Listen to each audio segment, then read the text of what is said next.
¿Cómo están todos? Me encanta verlos. Qué bonita familia Dios nos ha dado. Y los que están en casa también, bienvenidos. Gracias a Dios por sus vidas. Es algo recurrente en las cartas del apóstol Pablo, cómo empezaba dándole gracias a Dios por las vidas de las personas. De hecho, es curioso que nunca lo he notado dándole gracias a nadie directamente por algo, sino que siempre le da gracias a Dios por las vidas de ellos. Entonces, bueno, gracias por las vidas de ustedes y porque hoy nos podemos reunir a estudiar la Biblia. Hoy tenemos una exposición bastante abundante que vamos a hacer lo mejor posible por recorrerla todo. Un mensaje que verdaderamente creo que es bastante práctico y que nos va a ayudar a nosotros a discernir posibles trampas que a lo mejor ya estamos cayendo en el camino y que las tenemos descuidadas o que están en el futuro definitivamente para presentarse. Pero mientras tanto vamos con la sección de preguntas, nuestra aclamada y famosa, histórica sección de preguntas. Y bueno, ya tenemos una pregunta, a ver, donde gusten. Ajá, sí. Eso. Aquí. Ahí hay una, aquí hay otra, allá hay otra, pero hay abuso de autoridad aquí. Démosle el campo a Rodri. Andrea pregunta, dice, mi pregunta es sobre dos hechos en Esdras 8, del 22 al 23, y Nehemías 2, 7. Esdras suplica a Dios para que él lo sacara adelante de esa situación y vieran su gloria. Nehemías echó mano de los beneficios que tenía, viendo a Dios en las acciones por parte del rey. Ahora en lo práctico, confiar en Dios significa acudir a la oración, actuar o ambas. Significa ir a la oración y que ella produzca en ti, de acuerdo a la voluntad de Dios, lo que Él desea de ti en esta situación. Pero la oración es una señal de confianza. Bien, ¿hay alguna otra aquí? Sí, en Daniel 12:4 dice, pero tú, Daniel, cierra las palabras y sella el libro hasta el tiempo del fin. Muchos correrán de aquí para allá y la ciencia se aumentará. Y luego, en Apocalipsis 22:10 dice, y me dijo, no selles las palabras de la profecía de este libro, porque el tiempo está cerca. Entonces yo quería como entender por qué acá dice sella y por qué acá dice... Son distintas y son distintos tiempos. En Daniel hay una revelación que es parcial acerca de los últimos tiempos, pero está ocurriendo prácticamente 500 años antes de Cristo, quizás alrededor de 500 años antes de Cristo. Y Apocalipsis está ocurriendo como una revelación dejada para la iglesia en la última generación, donde ya va a estar, el concepto de sellar es el concepto de que vemos pero no entendemos, no tenemos claridad, está como velado delante de nuestros ojos algunas cosas. Y poco a poco, de acuerdo a la voluntad de Dios, van a ir siendo develadas en nuestros ojos. Y también tenía otra pregunta aquí en Daniel 12:4, 12:11, que dice, y desde el tiempo que se ha quitado el continuo sacrificio hasta la abominación desoladora, habrá 1290 días. Eso es hasta que, o sea, no sé a qué se refiere. Eso está hablando del tiempo donde la...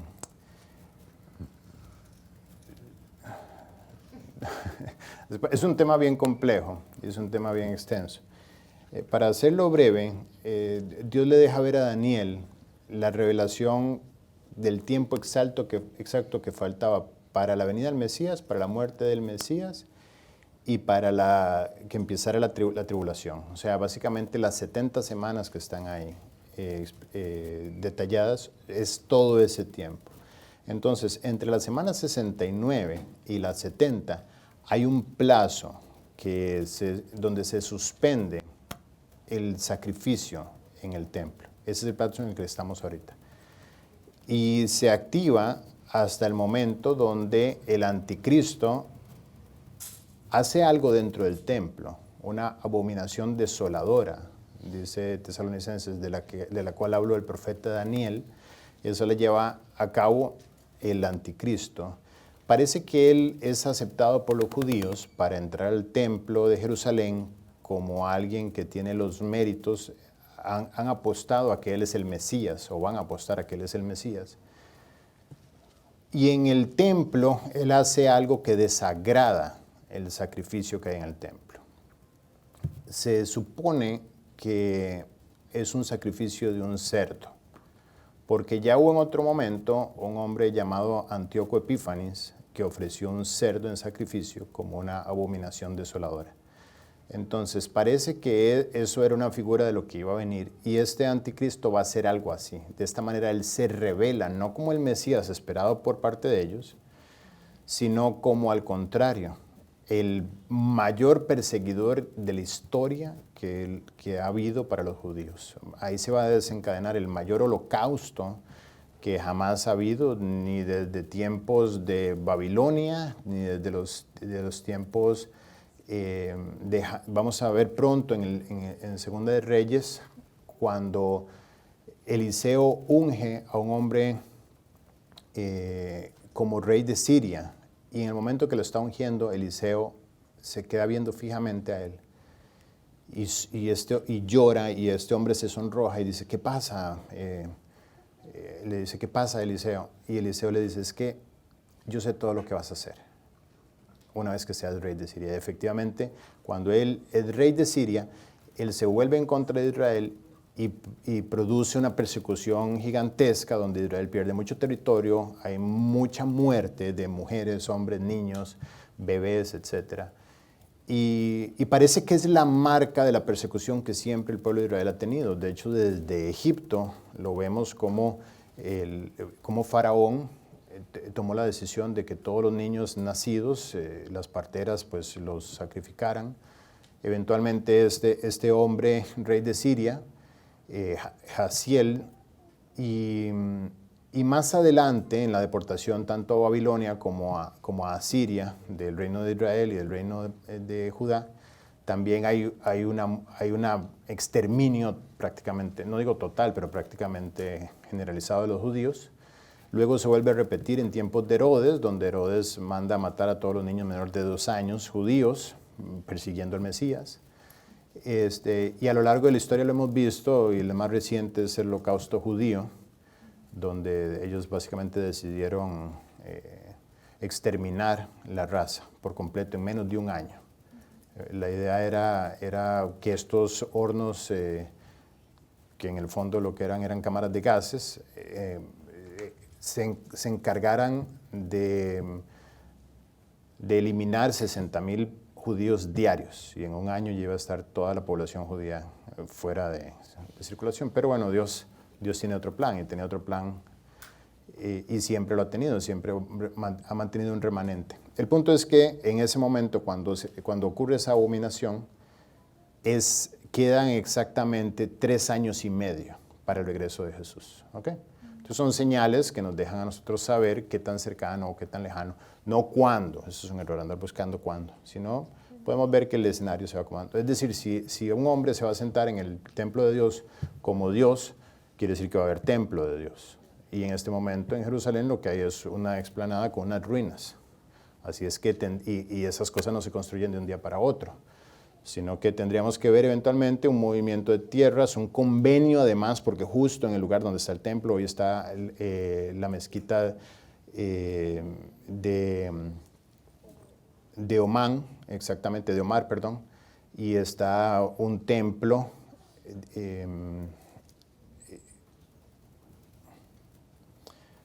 se me fue. Un templo musulmán, correcto. Un templo musulmán justo en el lugar. Y ellos tienen que llevar un acuerdo para poder tener el templo de Israel y el templo musulmán al lado. Bien. ¿Hay alguna otra? Sí, Juan. Juan, ¿el micrófono qué pasó aquí? ¿Quién tiene el micrófono? Gracias. Perdón, Romanos 2:14 habla de porque cuando los gentiles que no tienen ley hacen por naturaleza lo que es de la ley, estos, aunque no tengan la ley, son ley para sí mismos, mostrando la obra de la ley escrita en sus corazones, dando testimonio su conciencia y acusándoles o defendiéndoles de sus razonamientos. Estamos discutiendo este pasaje en la mesa de discipulado, sobre todo el tema de la exposición o no de la palabra, siempre el famoso tema de los indígenas, los que están en la selva y todo eso, que ellos obviamente no tienen acceso a la palabra directa, pero cuando adoraron a la creación, más no, o adoraron al Creador y no a la creación. Al revés. Adoraron a la creación, más no al Creador. Más no al Creador, correcto. Entonces no eran salvos. Esto también aplica a las personas que sí tuvieron expuestos a la ley, pero que hacen conforme a la ley de igual forma. Sí, en realidad en este punto, en el 2.14, cuando describe cuál es el elemento dejado por Dios, o sea, si, esto tiene una referencia en el Salmo 19. En el Salmo 19 Dios nos deja saber cuáles son los 3 instrumentos que Él usa para llevar a un hombre a la salvación. El primero dice, los cielos cuentan la gloria de Dios y el firmamento denuncia la obra de sus manos. Es decir, la creación. De hecho, en Romanos 1 dice que ellos, lo que acabas de decir, dieron gloria a la creación antes que a Dios. En lugar de usar la creación para conducirlos a la conclusión de que hay un Dios, ellos usaron la creación para decir, la creación es una maravilla y vamos a adorar la creación. ¿Okay? Entonces, el primer elemento es la creación. El segundo elemento está en el versículo 7. Dice, la ley de Jehová es perfecta que convierte el alma. Del 7 al 10 está dando descripciones acerca de la palabra de Dios. Ese es el segundo elemento, que es la palabra de Dios. Y el tercero está en el versículo 12, que dice, ¿quién podrá entender sus propios errores? Líbrame de los que son ocultos. Preserva también a tu siervo de las soberbias, que no se enseñoreen a mí. Entonces seré íntegro y estaré limpio de rebelión. Sean gratos los dichos de mi boca y la meditación de mi corazón delante de ti. O sea, en este tercer punto, dice la Biblia que hay un elemento que opera dentro del corazón del hombre para indicarle lo que está oculto delante de sus ojos, que es lo que está leyendo en Romanos 2.14, como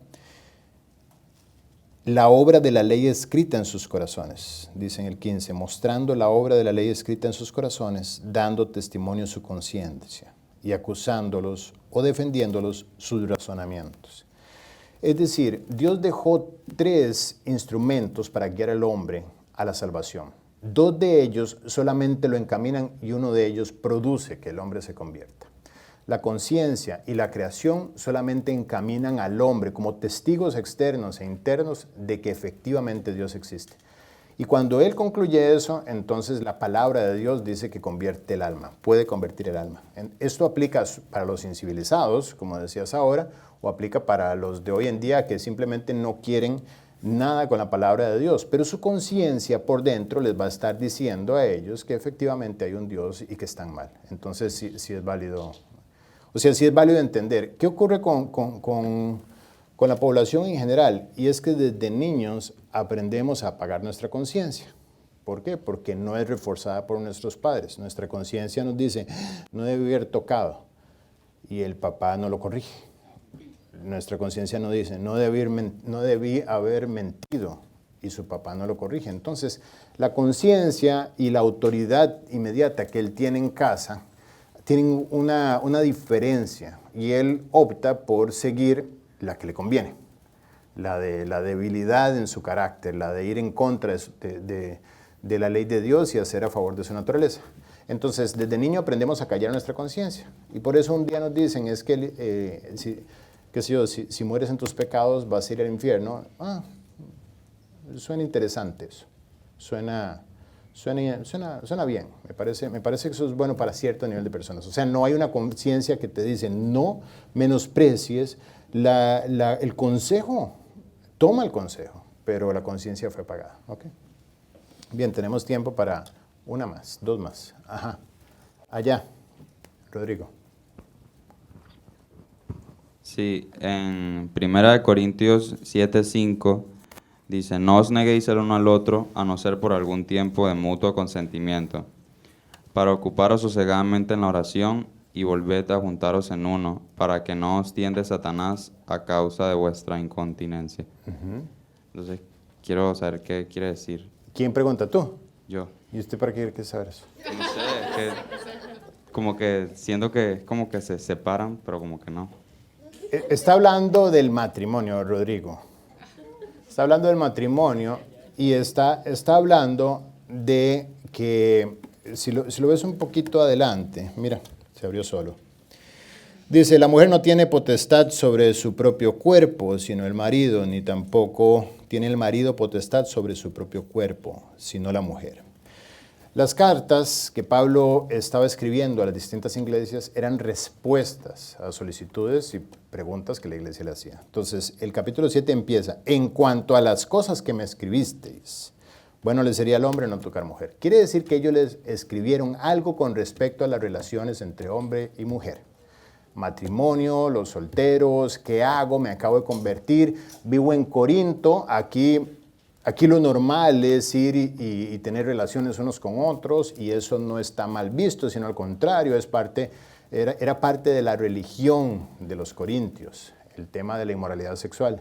Ahora vengo a Cristo y es todo lo opuesto. Entonces, ¿qué hago, Pablo? Entonces Pablo dice, ok, el marido no es dueño de su cuerpo, sino la mujer, y la mujer no es dueña de su cuerpo, sino el marido. O sea, son una sola carne. Ninguno tiene potestad sobre sí mismo. O sea, yo no puedo decir lo mío es mío y yo lo administro a mi gusto, sino que la mujer es dueña del cuerpo del marido y el marido es dueño del cuerpo de la mujer. Para que no se separen. ¿Por qué? Porque al separarse, son fácil presa de lo que aquí dice. No neguéis el uno al otro, negarse sexualmente. A no ser por algún tiempo de mutuo consentimiento. Hay una negociación donde dicen, bueno, está bien. ¿Para qué? Para ocuparos sosegadamente en la oración. No para ver tele, no para ver novelas, no porque, qué sé yo, estoy cansada o me duele la cabeza. Y dice, ocuparos sosegadamente en la oración y volved a juntaros en uno, para que no os tiente Satanás a causa de vuestra incontinencia. La incapacidad de contenerse hace que el hombre ande afuera, como decía un amigo, con ojos de chacal, viendo para todo lado. Entonces, es importante que eso no ocurra para guardar la santidad en el hombre. Entonces, Pablo está diciendo, el matrimonio es la solución. ¿Ok? Dice, mas esto digo por vía de concesión, no por mandamiento. Es decir, no encuentro un mandamiento en toda la Biblia que respalde lo que yo digo, pero lo digo porque he sido hallado fiel como administrador de los tesoros de Dios y creo que Dios me permite a mí también dar un consejo, dice Pablo. Quisiera más bien que todos los hombres fuesen como yo. ¿Cómo era Pablo? Era soltero. Y dedicado 100% al Señor. Pero cada uno tiene su propio don de Dios. El don de Pablo, uno de los dones que tenía era un don de continencia o de abstinencia, como lo quieras ver. Él simplemente no tenía necesidad de estar con una mujer. No le hacía falta el cariñito, no le hacía falta compartir su vida con una mujer. Él estaba enamorado de Cristo y de la iglesia. Esa era su pasión, la iglesia de Cristo. Dice, pero a cada uno tiene su propio don de Dios. Uno la verdad de un modo y otro de otro. Digo pues a los solteros y a las viudas, que bueno les fuera quedarse como yo. Va a ser más provecho en el ministerio que Dios tiene con ustedes. Pero, ¿cómo sé que si me puedo quedar soltero o no? ¿Cómo sé yo si es la voluntad de Dios que yo sea un soltero? Pero, si no tienen don de continencia, cásense. Ahí está. Me estoy quemando, dice el soltero. Bueno, esa es la palabra que usa la Biblia. Dice, pues mejor es casarse que estarse quemando. Pero a los que están unidos en matrimonio, mando no yo, sino el Señor, que la mujer no se separe del marido. Bueno, aquí ya viene otro tipo de instrucción para los que están casados. Pero el punto es, Pablo recomienda quedarse soltero. ¿Por qué? Porque el soltero, sigue diciendo en el capítulo 7, más adelante, en el 29 dice, pero esto digo, hermanos, que el tiempo es corto. Resta pues que los que tienen esposa sean como si no la tuviesen. Es decir, que la esposa sea un instrumento y no sea un freno para servir al Señor. El 32 dice, quisiera pues que estuvieseis sin congoja. Congoja, estoy predicando, pero yo sé que tengo que ir a la casa porque tengo responsabilidades. Quisiera trabajar menos y estudiar más la Biblia, pero no puedo porque tengo que llevar alimento al hogar. Entonces, mientras más quiero enamorar, bueno, no yo estoy hablando de manera genérica, mientras más la persona quiere vivir para Cristo, tiene que poner una balanza también las responsabilidades que tiene en el hogar. El soltero tiene cuidado de las cosas del Señor. Si el soltero tiene que comer una vez al día, no hay problema. Si el soltero tiene que tener discipulado todos los días, todas las noches. Si tiene prédicas todas las noches. Si tiene, qué sé yo, campamentos de 3 semanas. ¿Qué importa? Cierra el apartamento y ya. Le deja agua al gato y se va. El soltero tiene cuidado de las cosas del Señor, de cómo agradar al Señor. Pero el casado tiene cuidado de las cosas del mundo, de cómo agradar a su mujer. Ya cuando estás casado no puedes vivir una vida de soltero, ni siquiera para servir a Cristo. Los hombres que siguieron a Cristo en sus 3 años y medio eran hombres que, bueno, por la gracia de Dios sabemos que uno de ellos, por lo menos al principio, sí estaba casado, que era Pedro, porque tenía suegra. Eso no porque en The Chosen sale la esposa, sino porque tenía suegra. Eso es lo que sabemos de Pedro, tenía suegra. Y los demás sabemos que eventualmente se casaron. Por 1 Corintios 9, que dice que solo Bernabé y yo no tenemos derecho de portar con nosotros una mujer a nuestro lado, como los demás apóstoles del Señor. Es decir, ellos tenían una mujer a su lado. Entonces el casado tiene que tener cuidado de esas cosas.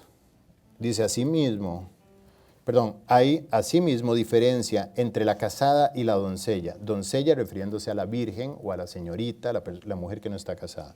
La doncella tiene cuidado de las cosas del Señor para ser santa, así en cuerpo como en espíritu. O sea, la soltera está dedicada 100% a su relación con Cristo. Está dedicada a vivir para Él y ganar las almas y no tiene que darle cuentas a nadie si se quedó después de la célula tomando café con los creyentes hasta las 5 de la tarde. Pero si está casada no puede llegar a la casa a las 5 de la tarde, por lo menos si su esposo está en casa. La doncella tiene cuidado de las cosas del Señor para ser santa así en cuerpo como en espíritu. Pero la casada tiene cuidado de las cosas del mundo, de cómo agradar a su marido. Ya la mujer casada tiene antes que Cristo que honrar a su esposo. No que entren en conflicto. Se supone que al honrar a su esposo está honrando a Cristo.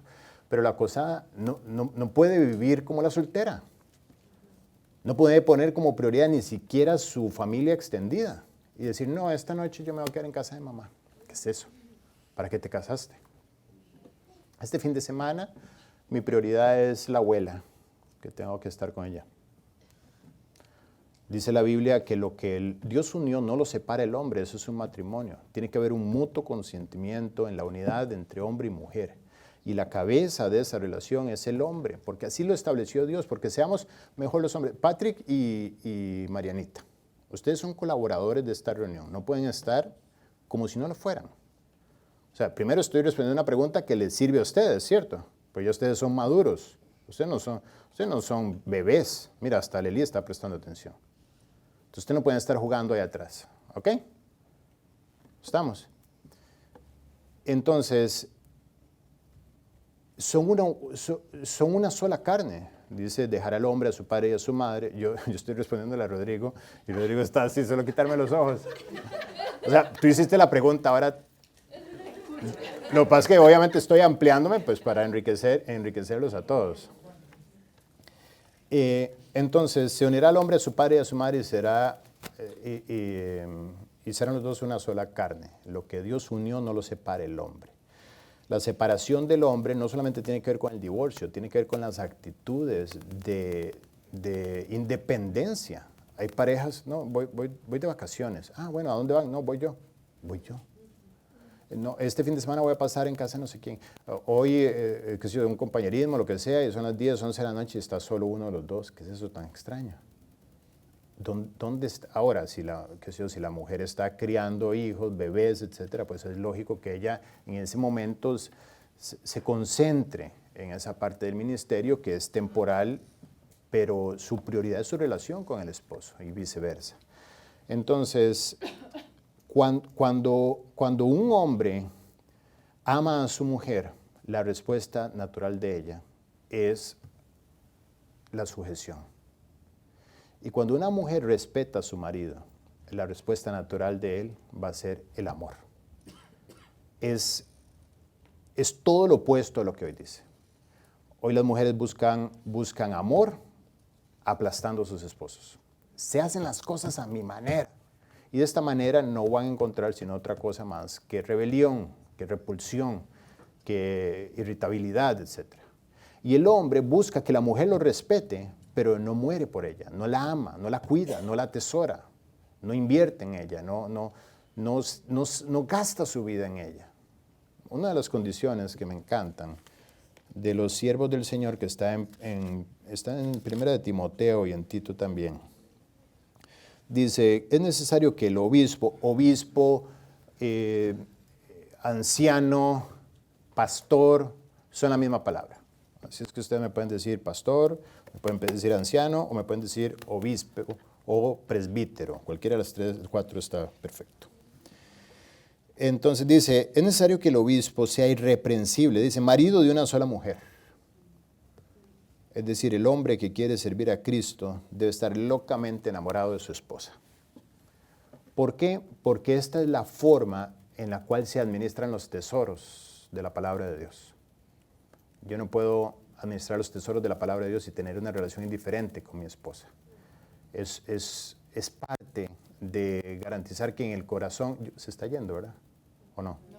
Es parte de que en el corazón esté garantizada la custodia de los tesoros espirituales. Bien, entonces eso es lo que quiere decir.